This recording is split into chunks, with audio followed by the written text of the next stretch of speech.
মা, আমার ব্যাগটা কি রেডি করেছো? অফিসের গাড়ি তো বেশিক্ষণ দাঁড়াবে না মোড়ে, আমাকে এখনই বের হতে হবে। হ্যাঁ বাবা সুজন, তোর ব্যাগে সব দিয়ে দিয়েছি। টিফিন বক্সে পরোটা আর আলু ভাজি আছে, পানির বোতলটাও পাশে রেখেছি। তুই একদম চিন্তা করিস না। চিন্তা তো নিজের জন্য করছি না মা, চিন্তা হচ্ছে লাবণীকে নিয়ে। বেচারি একদম নতুন এসেছে এই বাড়িতে, এখনো কাউকে ভালো করে চেনে না। গ্রামের পরিবেশটা ওর কাছে নতুন। আমি এভাবে 7 দিনের জন্য বাইরে যাচ্ছি, ও যদি একা বোধ করে। পাগল ছেলে আমার, তুই মাকে কি এতই পর ভাবিস? লাবণী কি শুধু তোর বউ? ও তো এখন আমার মেয়ে। তুই থাকিস বা না থাকিস, ও আমার চোখের মনি হয়েই থাকবে। মা, আপনি আমাকে নিয়ে একদম ভাববেন না, আমি মানিয়ে নিতে পারবো। তবুও মা, তুমি তো জানো ও শহরের মেয়ে, গ্রামের কাজকর্মে অতটা অভ্যস্ত না। তুমি একটু বুঝিয়ে শুনিয়ে রেখো, যেন ওর কোনো কষ্ট না হয়।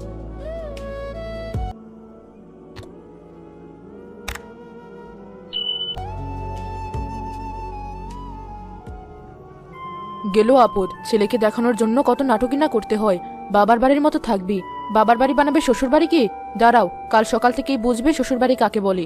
সুজন তো আর দেখছি না, এবার তোমাকে দিয়ে যদি বাড়ির উঠান থেকে গোয়ালঘর পর্যন্ত না মুছিয়েছি, তবে আমার নামও শেফালি নয়। নবাবজাদি এসেছেন পায়ের উপর পা তুলে খেতে। কাল সকাল হোক, তারপর দেখাচ্ছি মজা।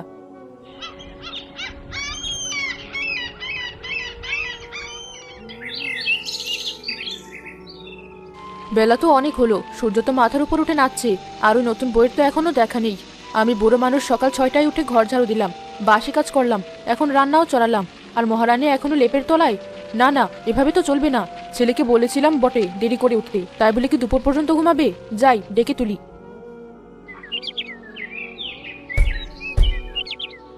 বৌমা, কানে কি তুলো দিয়ে ঘুমাচ্ছ? বেলা কয়টা বাজে খেয়াল আছে? কে কে ডাকে? কে ডাকে মানে? আমি তোমার শাশুড়ি মা ডাকছি, দরজাটা খোলো। পাড়ার মানুষ তো চিচি করছে, এতবেলা পর্যন্ত কোনো বাড়ির বউ ঘুমায়? মা, এখন ডাকছেন কেন? আমি তো ঘুমাচ্ছি। ঘুমাচ্ছ মানে? সকাল 10টা বেজে গেছে। ওঠো, উঠে মুখ হাত ধুয়ে কাজে হাত লাগাও। রান্নাঘরে এখনো সবজি কাটা হয়নি, মশলা বাটা হয়নি। আমি একা মানুষ আর কত করব? মা, আপনি কি ভুলে গেলেন? গতকাল যাওয়ার সময় সুজনের সামনে আপনি তো বললেন, বৌমা এটা তোমার বাবার বাড়ি, বাবার বাড়িতে যেমন থাকতে তেমন থাকবে, যখন ইচ্ছা ঘুমাবে। আরে ওসব তো বলার কথা ছিল, তাই বলে কি সত্যি সত্যি কুম্ভকর্ণের মতো ঘুমাবে? মা, আমার বাবার বাড়িতে আমি কোনোদিন বেলা 12টার আগে ঘুম থেকে উঠি না। আমার বাবা আমাকে কখনো ডাকেন না। আপনি বলেছিলেন আমাকে মেয়ে হয়ে থাকতে, বৌমা না হতে। এখন যদি আমি 10টায় উঠি, তাহলে তো আমি বৌমা হয়ে গেলাম, আপনার আদেশ অমান্য করা হবে। আমি পাপ করতে পারবো না মা, আমাকে আরেকটু ঘুমাতে দিন প্লিজ। মা, ডিস্টার্ব করবেন না। কি ডিস্টার্ব করবো না? আমার বাড়িতে শুয়ে আমাকেই হুকুম? দাঁড়াও, আগে দরজাটা খুলুক। বাবার বাড়ি? পেটে খিদে লাগলে বাবার বাড়ি কোথায় যায় আমি দেখছি। মা, আপনি কি এখনো দাঁড়িয়ে আছেন? পায়ের আওয়াজ পাচ্ছি। আপনি যান মা, রান্নাটা বসিয়ে দিন, আমার উঠতে উঠতে সেই দুপুর। ঠিক আছে, ঘুমাও তুমি। খিদের জ্বালায় যখন পেট চোচো করবে তখন বুঝবে মজা। আমি চললাম রান্নাঘরে। হায় হায়, এ তো দেখি মহাবিপদ। নিজের জালে নিজেই আটকা পড়লাম নাকি? সুজনের সামনে একটু ভালো সাজতে গিয়ে এখন নিজের ঘাড়েই সব কাজ এসে পড়লো। এই মেয়ে তো দেখি কথার মারপেজ ভালোই বোঝে। ঠিক আছে, দুপুরের খাওয়াটা আসুক, তখন দেখবো বাপের বাড়ির তেজ থাকে কিনা। খুব ভালো ঘুম হলো। মা, ভাত দিন, খুব খিদে পেয়েছে। খিদে তো পাবেই, যারা কাজ করে না তাদের খিদে একটু বেশি লাগে। নাও, ভাত বেড়ে নাও। আমি পারবো কেন মা? বাবার বাড়িতে তো মাই আমাকে প্লেটে ভাত বেড়ে দেন। আমি তো কখনো নিজের হাতে ভাত বাড়ি না। আপনি তো বলেছিলেন বাবার বাড়ির মতো থাকতে। দিন, বেড়ে দিন। খোদা, আমার কপালে কি এটাই লেখা ছিল? এ বয়সে আমি বৌমাকে ভাত বেড়ে খাওয়াবো? মা, রাগ করছেন কেন? আপনি যদি না বেড়ে দেন, তাহলে তো আপনার কথার বরখেলাপ হবে। সুজন শুনলে কষ্ট পাবে যে আপনি কথা রাখেননি। ঠিক আছে ঠিক আছে, অত সুজন সুজন করতে হবে না। এ নাও ভাত, আর এই বাটিতে ডাল আর লাউ শাকের চচ্চড়ি, খেয়ে নাও। এ মা, এটা কি? কেন, কি হয়েছে? লাউ শাক আর ডাল অমৃতের মতো রান্না করেছি, খেয়ে দেখো। মা, আপনি হয়তো ভুলে গেছেন, আমি তো বাবার বাড়িতে দুপুরে কখনো মাছ বা মাংস ছাড়া ভাত খাই না। নিরামিষ তো আমাদের বাড়ির দারোয়ানও খায় না। কি বললে? আমার রান্না তোমার বাড়ি দারোয়ানের খাবারের মতো? এত বড় আস্পর্ধা! রাগ করবেন না, আমি তো শুধু মনে করিয়ে দিচ্ছি। আপনি বলেছিলেন যা ইচ্ছা খাবে, আমার ইচ্ছা আমি মাংস খাবো। বাবার বাড়িতে রোজ দুপুরে আমার পাতে মুরগির রান থাকে। আপনি আজ সাজ রেখেছেন কেন? আমার লাট সাহেবের মেয়ে, রোজ মাংস? আমার ছেলের অডিল টাকা আছে নাকি যে রোজ তোমাকে পোলাও কোরমা খাওয়াবো? যা রেঁধেছি চুপচাপ খেয়ে নাও, নইলে উপোস থাকো। মা, সুজন তো যাওয়ার সময় অনেকগুলো টাকা দিয়ে গেছে আপনাকে, বলেছে আমার জন্য খাওয়ার কষ্ট না হয়। আর আপনি বলেছিলেন যা ইচ্ছে খাবে। আমি তো আপনার আদেশ পালন করছি। ঠিক আছে, আজ যেহেতু রাঁধেননি, আজ কষ্ট করে খেয়ে নিচ্ছি, কিন্তু কাল থেকে যেন দুপুরের মেনুতে মাংস থাকে। মনে থাকবে তো মা? আমি কিন্তু বৌমা নই, আপনার মেয়ে। মেয়ের সকালাত মেটানো তো মায়েরই দায়িত্ব। বৌমা, খাওয়া তো হলো, এবার একটু এদিকে এসো। জি মা, বলুন। দেখো, আমার কোমরে খুব ব্যথা, নিচু হতে পারছি না। টিউবওয়েলের পাড়ে এক গাদা বাসন জমে আছে, আর এক বালতি কাপড় ভেজানো আছে। তুমি একটু চটপট কাজগুলো সেরে ফেলো তো মা, বিকেল হয়ে গেল, কাপড় শুকাতে হবে। বাসন মাজা আর কাপড় ধোয়া? হ্যাঁ, সংসারের কাজ তো বৌমাকেই করতে হয়, আমি আর কত পারবো। যাও মা লক্ষ্মী, কাজগুলো করে দাও। মা, আপনার কথা শুনে আমার খুব খারাপ লাগছে। আপনি আমাকে দিয়ে কাজ করাতে চাইছেন? কাজ করালে খারাপ লাগার কি আছে? বাড়ির বউ কাজ করবে না তো কে করবে? পাড়ার লোকে তো হাসাহাসি করছে, সবাই বলছে শেফালির বউ তো কুড়ে। আমার কি মান সম্মান নেই? মা, পাড়ার লোকের কথা বাদ দিন, আপনি সুজনকে কি কথা দিয়েছিলেন? বৌমা, তোমাকে বৌমা হতে হবে না। বৌমারা বাসন মাজে, কাপড় ধোয়, কিন্তু বাড়ির আদরের মেয়েরা কি এসব করে? আমার বাবার বাড়িতে তো কাজের বউ আছে, আমি জীবনে এক গ্লাস পানিও ধুয়ে খাইনি। কিন্তু এখানে তো কাজের বুয়া নেই, এখানে তোমাকেই করতে হবে। মা, দেখুন তো আমার নখগুলো। নখ দিয়ে কি হবে? নখ দিয়ে কি মাটি কাটতে বলেছি? ভালো করে দেখুন, আজ সকালে গাঢ় লাল রঙের নেল পলিশ লাগিয়েছি। এখন যদি আমি ওই ছায়ার সাবান দিয়ে বাসন মাজি কিংবা খাট দিয়ে কাপড় ধুই, তাহলে তো আমার নেল পলিশ সব উঠে যাবে, নখগুলোও ভেঙে যাবে। Nail polish? নেল পলিশের জন্য তুমি কাজ করবে না? সংসারের কাজ পড়ে থাকবে আর তুমি নখ সাজিয়ে বসে থাকবে? মা, আপনি তো বলেছিলেন বাবার বাড়ির মতো থাকতে। বাবার বাড়িতে আমি সাজগোজ করে থাকি, গান শুনি, টিভি দেখি, কাজ তো করি না। এখন আমি যদি বাসন মাজতে যাই, তাহলে তো আমি বৌমা হয়ে যাব, আপনার কথার দাম থাকবে না। আমি চাই না আপনি মিথ্যাবাদী হন, তাই আমি এই কাজ করতে পারবো না, সরি। সৃষ্টিকর্তা, এ তুমি কার পাল্লায় ফেললে আমাকে? নেল পলিশ বাঁচানোর জন্য আমাকে দিয়ে কাজ করাবে? দাঁড়াও, আজ আমি পাড়ার সবাইকে ডাকবো, সবার সামনে তোমার বিচার হবে। সুজন আসুক। আমি যদি তোমাকে বাড়ি ছাড়া না করেছি, তবে আমার নাম শেফালি নয়।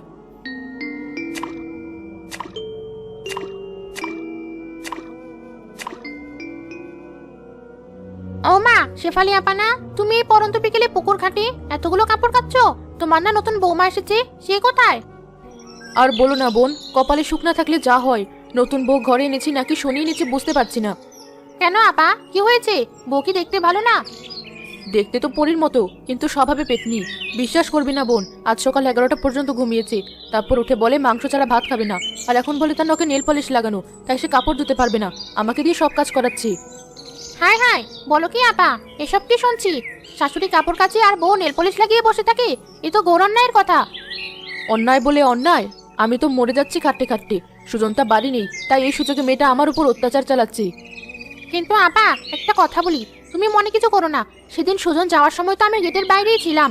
শুনলাম তুমি নাকি বউকে বলেছো বাবার বাড়ির মতো থাকো, কাজ করতে হবে না, যা খুশি করো। তুমি তো আশকারা দিয়ে মাথায় তুলেছো, এখন ভোগো। আরে বোন, ওসব তো মুখের কথা। শাশুড়িরা কি বউকে খুশি করতে একটু মিষ্টি কথা বলে না? তাই বলে কি সেই কথা ধরে বউ কাজ ছেড়ে মাথায় চড়ে বসবে? আমি ভেবেছিলাম ভদ্রতা করে বলেছি, ও ভদ্রতা করে বলবে না মা আমিই করব, কিন্তু এতে দেখি বেহায়ার এক শেষ। আজকালকার মেয়েরা খুব শেয়ানা আপা, তোমার মুখের কথাই তোমাদেরকে ঘুরিয়ে দিয়েছে। এখন উপায়? উপায় একটা আছে, সুজন ফিরুক, ছেলের কাছে এমন নালিশ দেবো যে ছেলে আমার লাঠি নিয়ে বউকে সোজা করবে। আমার ছেলে তো আর বউয়ের আঁচল ধরা নয়, মায়ের কষ্ট দেখলে সে কি সহ্য করবে? তা ঠিক, সুজন ছেলেটা ভালো। দেখো বাপু, আবার সংসারে অশান্তি বাঁধিয়ে ফেলো না। তবে বইয়ের একটু শিক্ষা হওয়া দরকার। শিক্ষা আমি দেব, হারে মধ্যে শিক্ষা দেব, শুধু সুজনটা আসুক।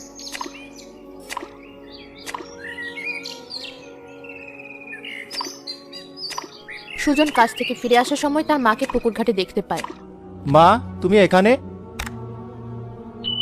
কে? সুজন, আমার মানিক, তুই এসে গেছিস? তুই না 7 দিন পর আসবি? কাজ তাড়াতাড়ি শেষ হয়ে গেল তাই চলে এলাম, ভাবলাম তোমাদের সারপ্রাইজ দেব। কিন্তু মা, তুমি এখানে কাপড় কাচ্ছ কেন? লাবণী কোথায়? বাড়িতে এত কাজ থাকতে তুমি বুড়ো বয়সে ঘাটে এসেছো? বাবা, তুই আসবে জানলে কি আর আমি অপমান সহ্য করি? আমার কপালটাই পোড়া বাবা। অপমান? কে অপমান করেছে তোমাকে? কি হয়েছে মা, খুলে বলো। আর বলিস না, তোর বউকে বললাম, বৌমা আমার শরীরটা ভালো নেই, তুমি একটু কাপড়গুলো ধুয়ে দাও। আর সে মুখের উপর বলে দিল তার নখে নেল পলিশ লাগানো, সে কাজ করতে পারবে না। কি? নীল পলিশের জন্য কাজ করবে না? শুধু কি তাই, আজ দুপুর পর্যন্ত ঘুমিয়েছে। আমি ডেকে তুলতে গেলাম, আমাকে ধমক দিয়ে দিল। দুপুরে আমি রান্না করলাম, আমার রান্না নাকি তার বাড়ির দারোয়ানের খাবারের মতো। মাংস রাঁধুনি বলে কত কথা শোনালো, আমাকে দিয়ে ভাত বেড়ে খাওয়ালো। আমি আর পারছি না সুজন, তুই আমাকে বৃদ্ধাশ্রমে দিয়ে আয়, তবু এই বউয়ের সাথে আমি আর থাকতে পারবো না। এত বড় সাহস! আমি লাবণীকে এত ভালো জানতাম, আর সে আমার মায়ের সাথে দাসীর মতো ব্যবহার করছে। চলো মা বাড়িতে, আজ আমি এর একটা ভিত করেই ছাড়বো। চলো বাবা, আজ বাছাধন ধরা পড়েছে, দেখবো এবার বাপের বাড়ির গল্প কে শোনায়।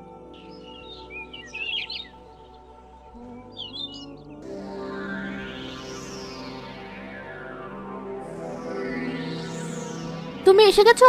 আমি তো ভাবতে পারিনি তুমি আজ আসবে। কেমন আছো? কাজ শেষ হয়ে গেল? চুপ করো, একদম আদিক্ষেতা করবে না।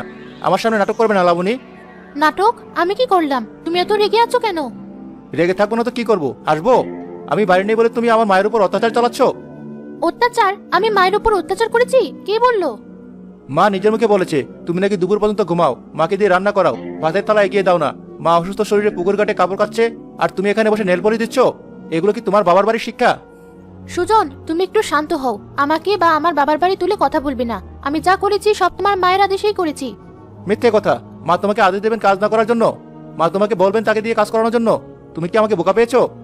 সুজন, তোমার কি মনে নেই যাওয়ার সময় মা কি বলেছিলেন? মা বলেছিলেন, বৌমা তুমি বাড়িতে একদম নিজের বাবার বাড়ির মতো থাকবে। যা ইচ্ছে খাবে, যখন ইচ্ছা ঘুমাবে। তোমাকে বৌমা হতে হবে না, তুমি আমার মেয়ে হয়ে থাকবে। সেটা তো মা আদর করে বলেছিলেন। মা চেয়েছিলেন তুমি যেন কমফোর্টেবল ফিল করো। আদর হোক আর যাই হোক, কথা তো কথাই। মা আমাকে মেয়ে হতে বলেছেন। তুমি বলো, তোমার বোন যখন বাপের বাড়ি আসে, সে কি সকাল 6টায় উঠে ঘর ঝাড়ু দেয়? সে কি পুকুর ঘাটে গিয়ে কাপড় কাচে? নাকি মা তাকে রেঁধে খাওয়ান, যত্ন করেন? বোন তো মেহমান হয়ে আসে, সে কেন কাজ করবে? ঠিক তাই, মা আমাকে মেয়ে হতে বলেছেন। আমার বাবার বাড়িতে আমি বেলা 12টায় ঘুম থেকে উঠি। মাই রান্না করেন, মাই আমার কাপড় ধুয়ে দেন। আমি কোনো কাজ করি না। মা যখন আমাকে বাবার বাড়ির মতো চলতে বললেন, তখন আমি যদি কাজ করি সেটাকে মায়ের কথার অমান্য হতো না? আমি তো মায়ের কথা রেখেছি মাত্র। কিন্তু কিন্তু তাই বলে নেল পালিশের অজুহাত? ওটা অজুহাত নয়। বাবার বাড়িতে আমি সত্যি সাজগোজ করে থাকি। মা আমাকে কখনো ধমক দেন না। মা এখানে আমাকে ধমক দিচ্ছিলেন, কাজ করতে বাধ্য করছিলেন। তাই আমি মনে করিয়ে দিয়েছি যে আমি বৌমা নই, আমি মেয়ে। মেয়েরা মায়ের সামনে কাজ করে না, মায়ের সেবা পায়। সুজন স্তব্ধ হয়ে যায়। সে লাবণীর যুক্তির কাছে কোনো উত্তর খুঁজে পায় না। মা, লাবণী কি বলছে এসব? তুমিও তো যাওয়ার সময় আমার ডায়লগ দিয়েছিলে, বাপের বাড়ির মতো থাকো, মেয়ে হয়ে থাকো। তুমি তো ওকে পারমিশন দিয়েছো। আমি কি জানতাম ও আমার কথা এভাবে আক্ষরিক অর্থে ধরবে? আমি তো ভেবেছিলাম ওটা শুধু বলার কথা, ছেলেকে খুশি করার জন্য একটু বললাম। বৌমা, আমাকে মাফ করে দে মা। আমি তোর সাথে চালাকি করতে গিয়ে নিজেই বোকা বনে গেলাম। তোর বুদ্ধি দেখে আমি মুগ্ধ হয়েছি। তুই ঠিকই করেছিস, আমাকে উচিত শিক্ষা দিয়েছিস। মা, ছি ছি, মাফ চাইছেন কেন? আমি তো আপনার উপর রাগ করিনি। আমি শুধু আপনাকে বোঝাতে চেয়েছিলাম যে সম্পর্কের শুরুতে মিথ্যা বা নাটক থাকলে সে সম্পর্ক টেকে না।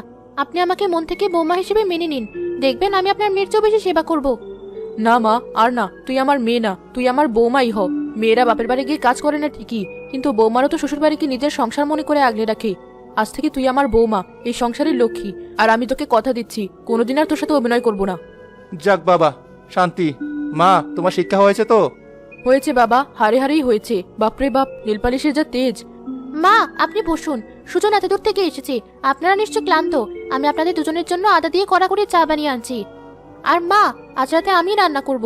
সুজনের পছন্দের ভুনা খিচুড়ি আর বেগুন ভাজা, আর আপনার জন্য নরম করে ভাত। বেঁচে থাক মা, আমার কোমরটা যা ধরেছে, 1 কাপ চা পেলে জীবনটা ফিরে পেতাম। যা মা, তাড়াতাড়ি চা বানা। দেখলে তো মা, সততার দাম কত। তুমি নাটক না করলে লাবণী কালই তোমাকে রান্না করে খাওয়াতো। বুঝেছি বাবা, বুঝেছি। আর খোটা দিস না। এখন যা, হাত মুখ ধুয়ে নে।